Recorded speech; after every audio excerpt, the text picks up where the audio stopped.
ചേരുന്നതാണ്. നമ്മൾ യുവവേദി ആരംഭിക്കാൻ പോവുകയാണ്. ഇന്നിൻ്റെ കാലഘട്ടത്തിൽ യുവവേദിയുടെ പ്രസക്തി കൂടിക്കൂടി വരികയാണ്. സത്യം പറഞ്ഞാൽ യുവവേദിയിലാണ് നമ്മൾ ചോദ്യം ചോദിക്കാൻ ഒരിടം, മനസ്സിലാക്കാൻ ഒരിടം, അങ്ങനെയൊക്കെ. അപ്പോൾ എന്താണ് അതിനെക്കുറിച്ചുള്ള ഒരു അഭിപ്രായങ്ങൾ? 131ാമത് മാരവൺ മഹായോഗത്തിൻ്റെ ഭാഗമായിട്ട് നമ്മളിപ്പോൾ ഇവിടെ സംബന്ധിക്കുകയാണ്. ഇന്നു മുതൽ യുവവേദി ആരംഭിക്കുകയാണ്.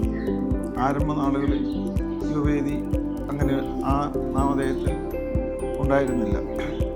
എന്നാൽ പിന്നീടുള്ള അടുത്ത നാളുകളിലാണ് യുവവേദിയുടെ പ്രത്യേകമായ മീറ്റിംഗ് സംഘടിപ്പിച്ചിരിക്കുന്നത്.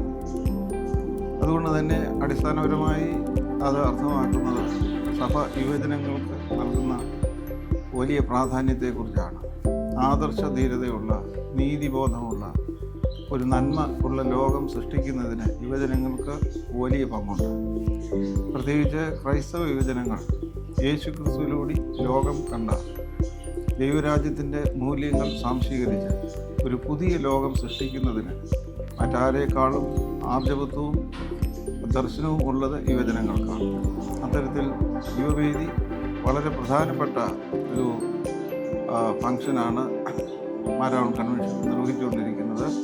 ഇന്നും നാളെയും മറ്റന്നാളുമായിട്ട് ആരംഭിക്കുന്ന യുവവേദിയുടെ എല്ലാ സെഷൻസും യുവജനങ്ങൾ ആകമാനം സന്തോഷത്തോടും പ്രതീക്ഷയോടും കൂടി അത് ഗൗരവമായി കണ്ട് പ്രയോജനപ്പെടുത്തുന്നതിന് ഇടയാകട്ടെ എന്നുള്ള പ്രാർത്ഥനയും ആശീർവാദവും അതോടൊപ്പം തന്നെ എല്ലാവർക്കും എല്ലാ ഭാവങ്ങളും നേരുന്നു. ദൈവം നമ്മെയും യുവജനങ്ങളിലൂടെ ഈ ലോകത്തെയും കൂടുതൽ അനുഗ്രഹിക്കും.